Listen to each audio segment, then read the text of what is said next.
Welcome to the Introduction to the STAAR Interim Assessments Training Module, Part 2. In this video, we will review the functionalities of the online reporting suite, available resources, and we'll take a look at the data and talk about how it's useful. Let's start with the online reporting suite functionalities. Students take the STAAR Interim Assessments on the STAAR Online Testing Platform, or SOTP, so that they can receive the same personal needs, preferences, and accommodations online as they would for STAAR. This also allows students to authentically interact with the SOTP before taking the STAAR in the spring. Online testing allows for immediate results, but if a school has a student with a disability that prohibits him or her from interacting with an online interface, the school's testing coordinator can request a paper-based test and input the student's results. Because students take the STAAR Interim Assessments on the SOTP, STAAR Interim Assessment data is reported through the STAAR Assessment Management System. Teachers can log in to texasassessment.gov, go to For Educators, and log into the STAAR system. Once a teacher clicks to visit the assessment management system, they will be asked to log in. Remember, a teacher must be granted access to the ORS by his or her district. If you're unsure whether your testing coordinator has granted you access, simply ask someone at your campus. Once logged in, teachers can then click Reports and Online Reporting. From there, they can navigate to their classes' interim data reports. The ORS has many useful features to help teachers view, analyze, and share data. Teachers will have access to student-level reports, be able to create subgroups, and they'll be able to see item-level reports. Next, we will do a brief overview of each of these features. Student-level reports are full of useful information for teachers. Students may attempt an interim test up to 10 times, and the attempt number is displayed clearly on this report. There is also a STAAR comparable scale score, the form indicator of low, medium, or high if a student took a multi-stage test, predictions of STAAR performance, strengths and weaknesses by reporting category, the test questions with the student's responses, the standards or TEKS assessed, and teachers can click on the magnifying glass to view the item. Student-level reports are key in having one-on-one conferences with students and their parents. Teachers can walk students through the data, and they can click on questions and student responses to gain key insight into potential misconceptions on concepts taught. Remember, student-level reports can be downloaded to Microsoft Excel, or they can be downloaded as a PDF. Always look in the bottom right-hand corner of any report to see these features. If a teacher wants to print his or her student-level rosters all at once so that they can hand them out to students, they can simply click the bulk PDF download button. A timestamp will show a teacher when the last time a bulk report was generated to print.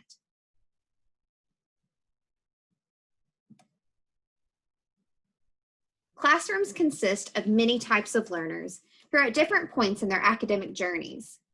Teachers have an extremely difficult job in not only making content meaningful to their students, but analyzing data from many different students.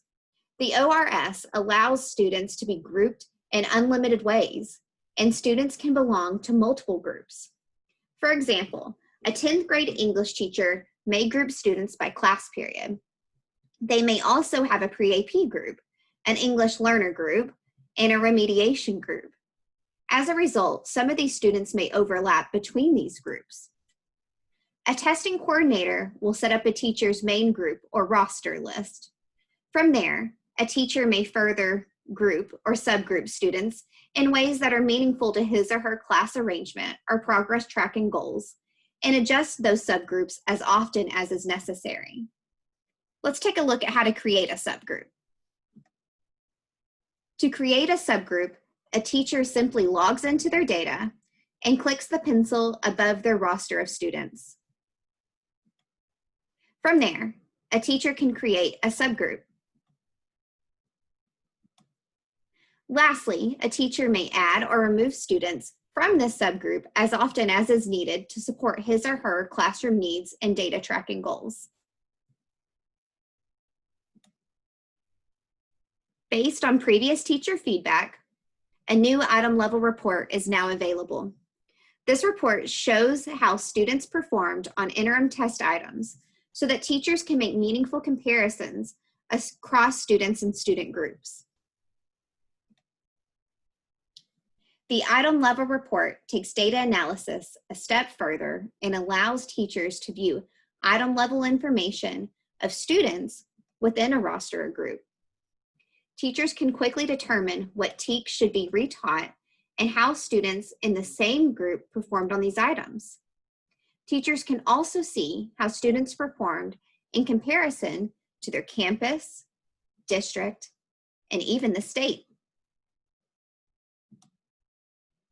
While teachers know their students best, the online reporting suite features can make a teacher's work in analyzing data easier and much more meaningful, allowing teachers more time to focus on instruction. Now, let's take a quick look at the available resources to support you in using STAAR Interim Assessments. Teachers are essential to a child's academic progress. To help make STAAR Interim Assessments more accessible to teachers, TEA has developed resources. Whether a teacher would like to dig deep or simply have highlights of information, the Interim User's Manual and short support videos are the way to go. More resources, including a frequently asked questions document, can be found on the STAAR Interim Assessments webpage.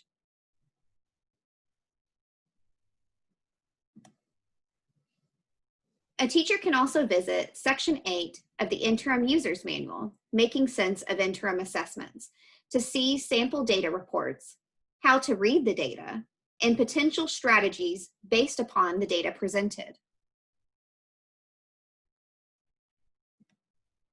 Want to find everything in one place? Section 9 of the Interim User's Manual, Quick Guide for Educators, provides a summarized overview of the interim assessments and reporting features.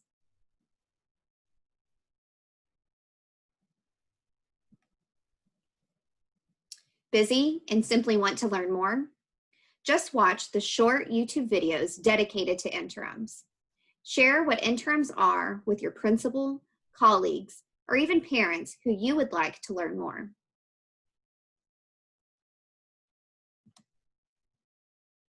All right, let's dive into the data. Next, we will look at the STAAR Interim Assessments data and how it is useful to you in the classroom. Teachers receive much information after a student submits an interim assessment. It's important that a teacher understand the data provided in order to make these assessments a valuable tool. Remember, data gives teachers the ability to investigate further. And just like with any good mystery, clues may be important in helping to solve the case, but it takes a great detective exploring and evaluating to truly say, case closed. When looking at a student's SCALE score, keep in mind that it is reported on the same scale as STAAR for this test's grade and subject. A teacher should ask themselves, where on the SCALE score range did the student perform? Am I surprised by this child's performance? Where is the student in relation to his or her peers who have had the same amount of instruction?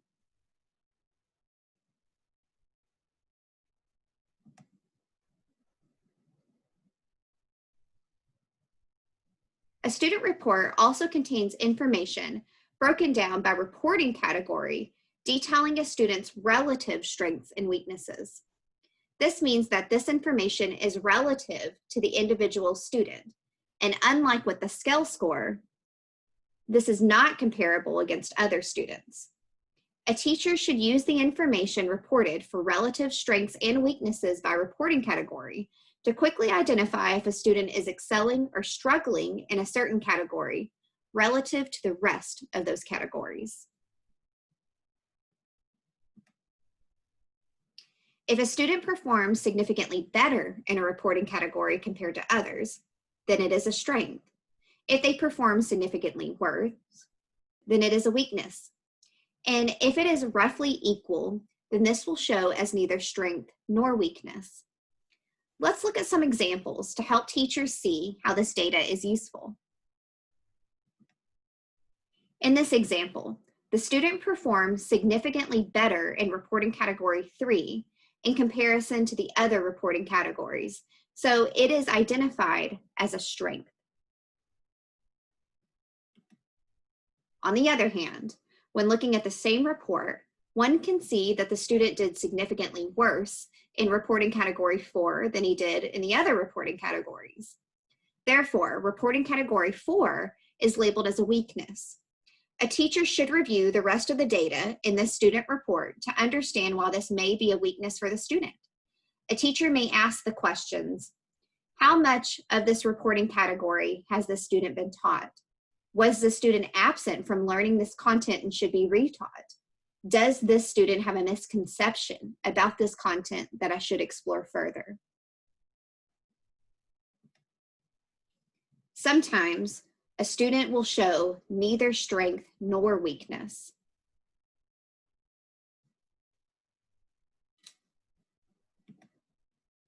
This may be because the student did extremely poor overall or did extremely well.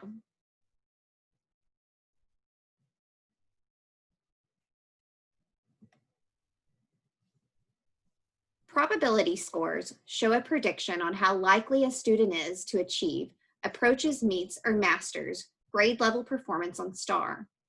At a glance, these percentages are highly useful in letting a teacher know how a student is predicted to perform on the STAAR summative.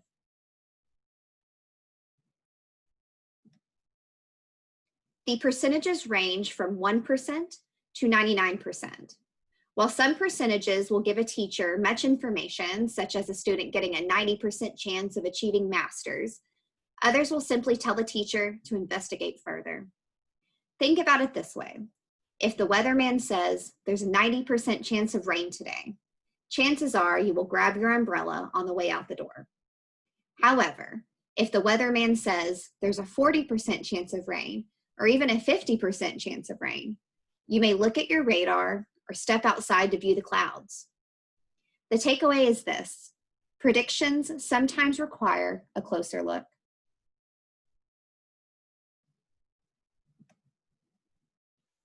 The way to make the probability scores the most accurate is to give the STAAR interim assessments strategically throughout the school year. This means in November for Opportunity 1 tests, in February for Opportunity 2 tests.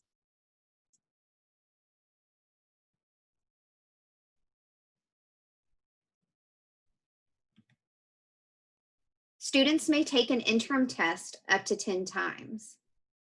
While this isn't something that would benefit most students, this is a valuable tool for students in remediation or students with special circumstances. Reattempts can be viewed only at the student level and can be viewed on a longitudinal graph. This graph shows historical data throughout the year and across years. Imagine a grade 8 RLA student in remediation. A teacher could give the student a chance to reattempt an interim assessment, then look at this report together with the student and conference about any growth noted. Reattempts do require a manual registration by your testing coordinator, so they should not be used at a campus or district-wide level, but only for students with those specific needs or circumstances, such as a student who may have missed much of school due to an illness or an emergency, or students in the remediation program that would benefit from multiple attempts. For students who tend to feel stagnant in academic progress, the opportunity to track and see growth is a powerful tool in self-assessment.